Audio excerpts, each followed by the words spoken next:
Hello and welcome back to the Simplifiers podcast, where we take topics in business and in life and simplify them. And friends, I am so excited to have somebody on to talk about a very popular topic that we get a lot of requests for over the years. It's the 5 love languages.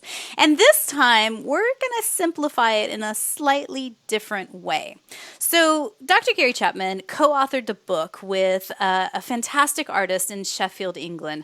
Her name is Jen Mickelborough. She's an artist who creates in her garden studio. She owns and runs Sunflare Glass, making stained glass home decor that really radiates light and color. And her work is all about color. She explores the beauty of nature and everyday wonder. So I'd like to welcome to the Simplifiers podcast, Jen Mickelborough. Hey, Jen. Hey, it's great to be here. Thanks for having me. I'm glad that you're here. And, it's so tricky to talk about sparking more romance in your life when we're near almost a year now of being in full lockdown. Like, how can we have an honest conversation of what that's been like for you? Yeah, it's definitely been challenging. Yeah. My kids are 3 and 6. Yes. So there's been a lot of kids at home, emotions, just non-stop, trying to do everything and be everything. And it's been okay and it's been horrific. Yeah. Like it's been both. Yeah. Okay. So anybody that's listening right now, raise your hand if that also defines what your experience of the last 11 or 12 months have been. I'm imagining there's a lot of women out there that, and myself included, where it's like, oh, there's been great moments, but then there's been some real crappy moments. How are you adjusting to this new normal? I hate that term, but you know what I mean. Yeah. I mean, partly perspective, because it's not going to last forever. Yeah. And that's, so there will be light at the end of the tunnel. Yeah. And so that's one thing. And then just trying to look after myself, trying to not do too much at once. Trying to make sure my energy goes into stuff that's just vital and not the extra things. I've done a lot of walking in nature, which I do anyway, but I've done a lot more just to recharge. I love working by myself and that's gone. So I have to get out of the house and just be on my own. Yeah.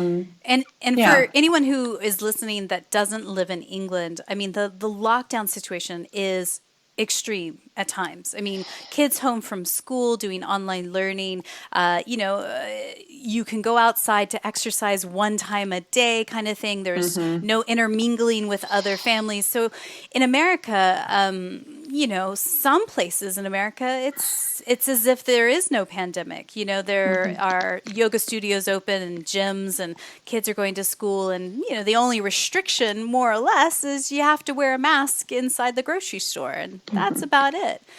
So it's so tricky hearing that. And then also going, well, yeah, but how do I spark romance? Like, how do I find that inner whatever in order to actually put the 5 love languages into action? Like, what's working for you? Well, I think partly it's just recognizing that because we're in this really small unit, my relationship with my husband is really important. And we had to change what we did to make sure that we were checking in with each other every day and just catching up, because you could go around in your kind of like tunnel of getting stuff done and not do the vital part of connecting with a person properly because you're just coping. So we were really intentional about time spent together and trying to do fun stuff. There's been a lot of board games played.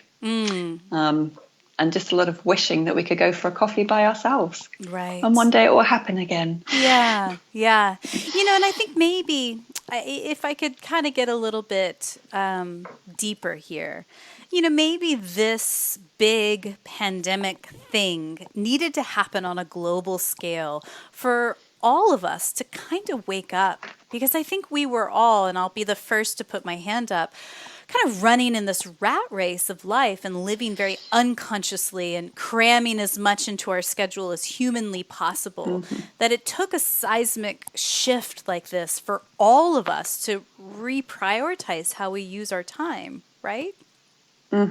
Yeah, that was one of the unexpected highlights at the start. And we were blessed with amazing weather, so that helped. But I just spent 3 weeks hanging out with my kids to start with, just in their company. And it was amazing because I never would have stopped and been still with them in the same way.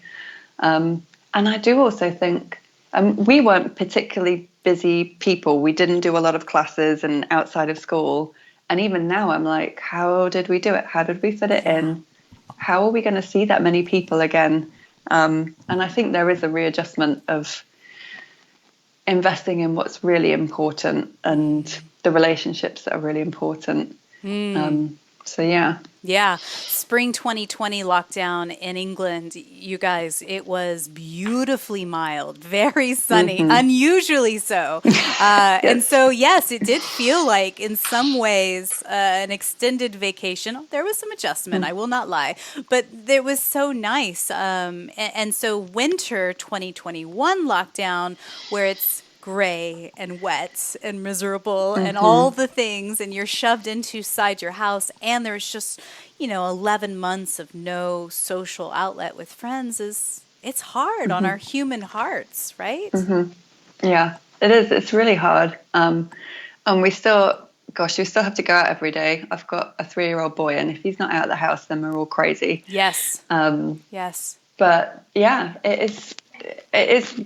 I have a group of friends, and we just get on there and WhatsApp each other and say when we're having a crap day, and all commiserate with each other, and what can you do but talk about it and then work out how to get through the next day, and then the chances are you'll wake up feeling a bit better in a day or two's time. But it's a lot of work. Well, what I hear in that is a glimmer of hope and truly reprioritizing and understanding how our personal connections in our friendship group or with our significant other are so critically important. And again, that reprioritizing our time and energy and all things that are spent on it now more than ever. I mean, I know you talk in the book about focusing on the little things. Can you expand on what that means for you? Yeah. The best example really is to tell you how the book started. So I got married 17 years ago, and my husband had bought a real doer-upper house. And that was his great act of love to me, was to fully renovate our house from top to bottom. And that's what he spent all his time doing.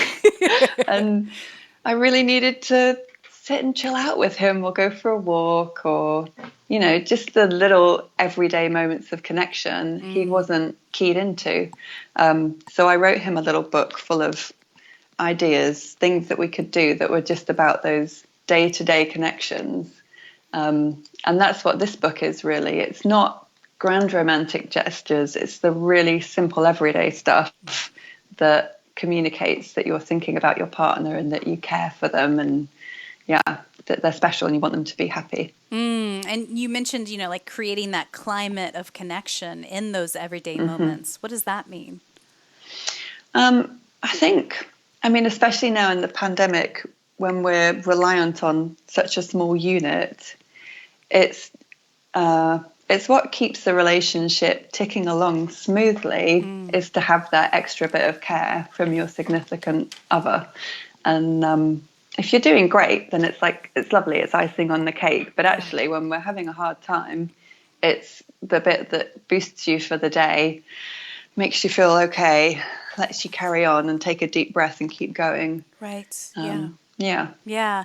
Gary talks a lot about filling your love tank, and when your love tank is on empty, you have nothing to give other people. You are running on literal fumes, and I think that applies to what you're talking about there.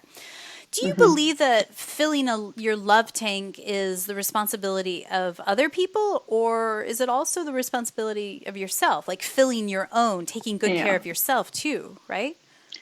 Yeah, I think it's both. Like if you're in a committed relationship, then you have committed to give yourself to each other. And I heard Gary saying the other day that to be someone's partner is to commit to serving them. But yeah, it's totally about looking after yourself as well and managing where is my energy going and what am I going to do? What can I do for myself today that will help me? Even if it's just I'm going to make myself an amazing cuppa and sit down for 5 minutes in quiet. Yeah. And that will be my moment of peace. Yeah. Yeah, I think it's really important to prioritize how you're feeding yourself as well as, your romantic relationship. And so here we all are, 11 months into a pandemic, getting that harsh reality change, level setting and reprioritizing how we're spending our time. All the things are happening, right? And in order to make big change, we each individually have to want to make the change. I think that's first and foremost. It can't be pushed onto someone, right? So the book is really about like how to spark more romance and speak the five love languages in simple ways with your partner. So I should back up and give a quick preface of the five love languages. Can you walk us through those? Yeah, sure. So we've got five love languages. We've got words of affirmation, which is using words to express affection, gratitude. Quality time, which is giving your undivided attention.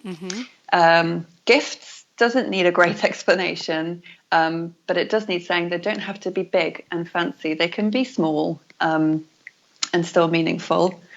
Acts of service, which is doing something that the other person would like done. Yeah. And physical touch, which is affirming touch, physical closeness. Not necessarily about sexual connection, but just about physically being close. Yeah, holding hands, maybe putting your hand on their lap while you're watching a movie together. Those simple things, brushing their shoulder when you walk by them from the kitchen to the living room, that kind of stuff. And the big aha that was certainly for me with the five love languages is you may have a love language that speaks to you, but that does not necessarily mean that your loved ones speak or appreciate that love language. So as the example you gave earlier, your husband got this amazing house and they spent all of his time fixing it up as an act of service to you, and you just wanted to spend time with them, going on a walk or otherwise, right? Yeah. Yeah, our love languages were definitely ships passing in the night when we started our relationship. And it's just so helpful to know what the other person's love language is so that you can attend to it and intentionally invest in it. Because we naturally will speak the love language we want to receive. And if that's not how your partner receives, then it's kind of, throwing away your pearls because they won't get picked up. Right. Yeah. So you could be making cups of coffee all day long and all she wants is you to hold her hand. And that, I think when you get it, when that aha moment happens, then it's like, oh, well, duh, I've been speaking the wrong language this whole time, expecting you to be exactly like me. And it's so fascinating to me, when you actually put this into play and literally press pause right now, go run into the other room and try it, and see if you can ask your partner what their love language is. You might be quite surprised of what you thought it was, but actually they're like, no, I just want to hold your hand. And I would say as well, if it feels a bit tricky or confusing to work it out, then it's really simple. You can try it. You can try the different ideas in the book and see which ones hit a chord, which ones resonate, and which ones seem to do nothing. It doesn't have to feel like a big thing to work it out. Yeah. And I think that was the big takeaway when I read the book is sometimes we overcomplicate all of this. We think, oh, it has to be this massive grand gesture. We're going on a cruise to Spain and, cruises aren't really happening right now. It could be very tiny, simple things. So let's actually dive in. So what were some of your favorite little ideas from the book? There's one I put in there for my husband specifically that I have I've just given him a copy and I've put little hearts next to the ones that would be meaningful. And one of them is to bake a birthday cake for your special other person, which is something that I do for everyone else in my family. And I would really like a birthday cake baking back. So, yeah, that was one of my personal hits that I put in there. Yeah. So let's just go through the different ones. So words of affirmation, again, that is you feel your heart light up. You feel really appreciated when someone says kind words to you. Jen, you look amazing today, or I'm so appreciative that you ba ba ba ba ba. Those kinds of things. Which, side note, words of affirmation are certainly my number one personally. So like give me an example of a words of affirmation idea. Okay, well, I've got a couple of ideas that are really helpful if words of affirmation is not your natural language, because sometimes people can feel a bit overwhelmed with coming up with the words. So one is to frame a love message. So it could be, and in the book, there's just a little frame that says, "You are my sunshine," which is lovely. But you could go to a greetings card store and pick out a card with a lovely saying on it and put it in a frame. And then it can be in a special place for your partner where they'll get to see it frequently and be reminded of your love for them. And another great one is to pass on compliments that you hear other people saying, because we often don't get to hear the positive things other people say about us. And that's a really easy win to say, "Oh, okay, the other day I was talking to so-and-so and they said this about you." And that's a really lovely affirming thing to do. And again, it doesn't have to be over the top. Even if you and your partner are working in two different rooms in the house, there's nothing wrong with sending a little love message via text, being their cheerleader. They've got a big call at 1:00, send them a text right before, just say, you're doing great. Keep going. I'm so proud of you. Little things like that, right? So moving on to quality time, give me one or two ideas there. Okay, these are great pandemic suggestions. Number one, be a tourist in your own town. We really often take for granted what's around us, and we only visit it when folks come in and visit us in our town. So take time exploring your museums or gardens or attractions. Probably can't do another nightlife at the moment, but so visiting what's around you and spending time together taking that in. And then another one is to cook together. Try a new recipe, spend time cooking together. Even if you're maybe not great cooks, you'll be spending quality time together and you'll have an experience that you can talk about. Yeah. And, on that in particular, if your libraries are open, go check out some cookbooks, and say, okay, I'm going to try, I've never made a curry from scratch. Let's try it. Let's give it a go, and add a little bit of playfulness into it. I mean, again, it doesn't have to cost a lot, but maybe it's something that could spark something new into the relationship. I love it. So acts of service. Acts of service. Well, you've got my birthday cake baking. Yes. And maybe if you're not a baker, then you just make sure there's special treats brought home, or you go to a shop that does little fancy cakes. Another one is making the home really peaceful. The idea in the book specifically for the bedroom, because that's a really important place to connect, to tidy away the clothes that are around, make sure the surfaces are clean, just make it a really peaceful place to be together where you want to hang out together.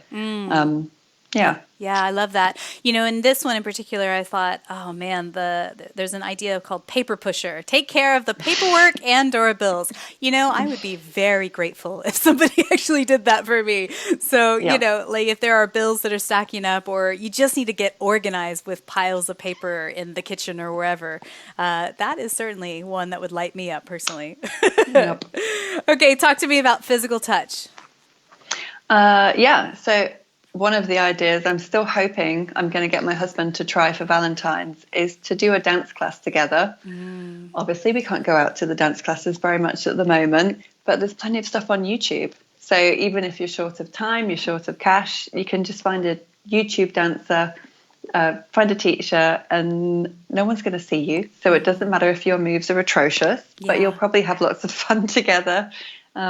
So yeah, that's one of them. Have a dance class together. I love it. That's so great. There's a online dance party thing called Morning Gloryville that originated in London that are online dance parties for people. I'll put a link in the show notes for y'all if you That want sounds to check it fun. out. Yeah, I mean, things like that where it is fun and playful and silly and, there is a bit of, shimmying your body and physical touch and all the things in a playful way that might be really fun for people as well. So, yeah, I mean, again, these are simple ideas. But then I think what happens is that we overcomplicate it or we think, oh, I don't have time, I don't have energy, all the things, the excuses that we would put into place. If somebody was listening right now and they're newlyweds, what kind of advice would you give them just starting out in their marriage? Ooh, good question. Listen to each other. Just spend lots of time listening to each other. That's a skill that most of us have to learn to develop. And yeah, if you don't know the love languages yet, get to know them because that's going to smooth the way a lot.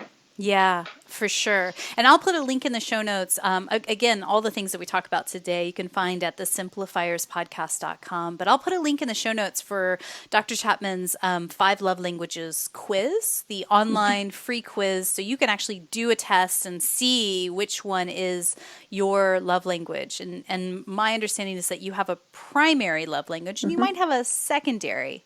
And it's not that the other 4 are no good. It's just that one really, really speaks to you in particular. Yeah. Yeah.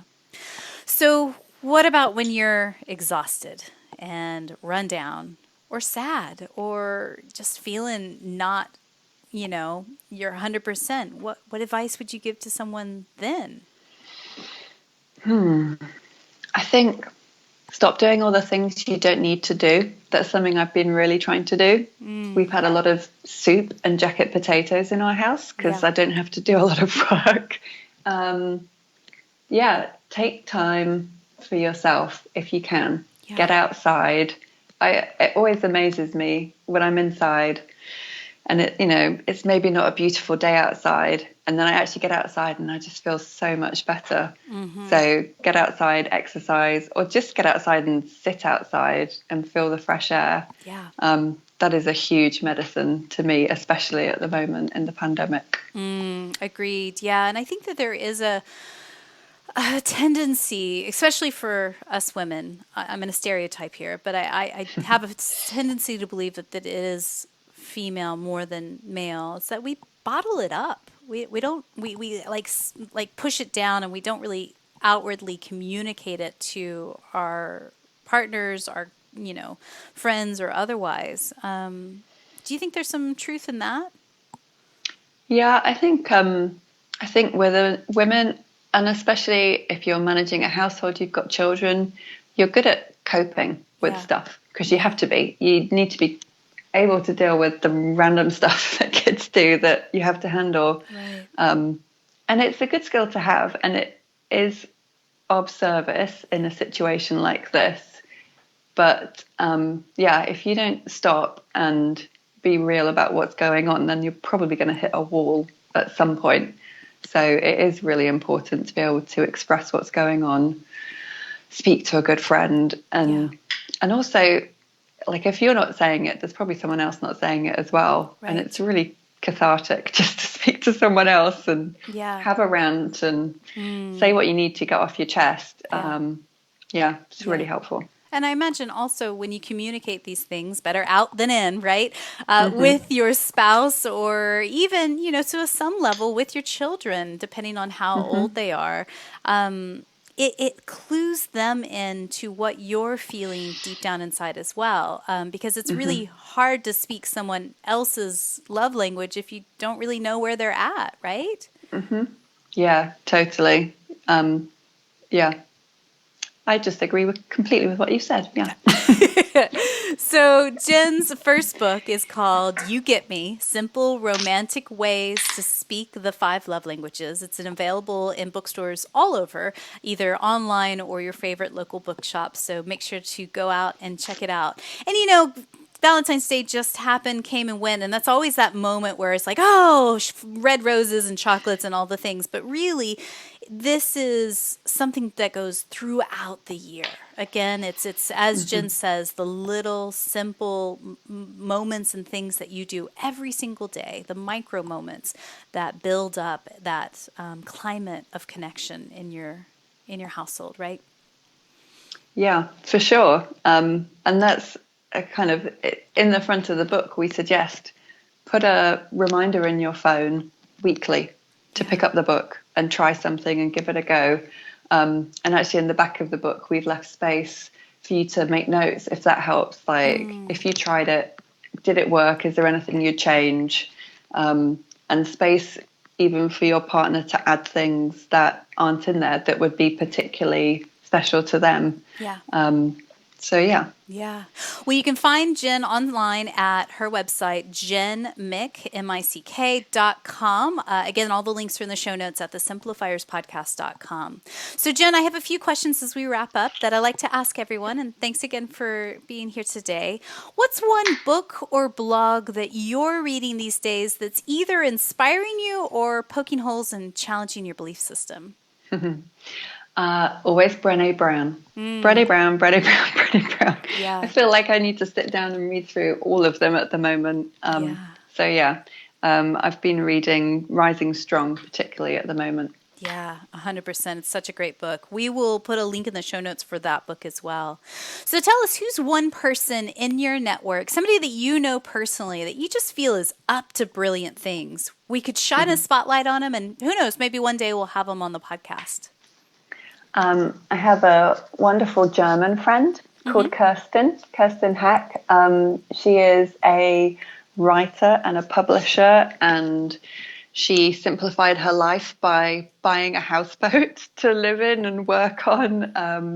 And she's my daughter's godmother, and she's just a really interesting, inspiring person, full of energy and ideas and focus.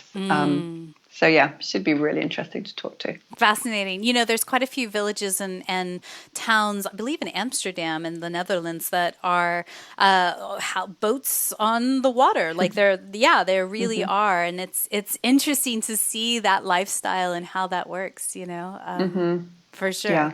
We will link her up in the show notes for people if you guys want to take a peek at what she's doing in her world.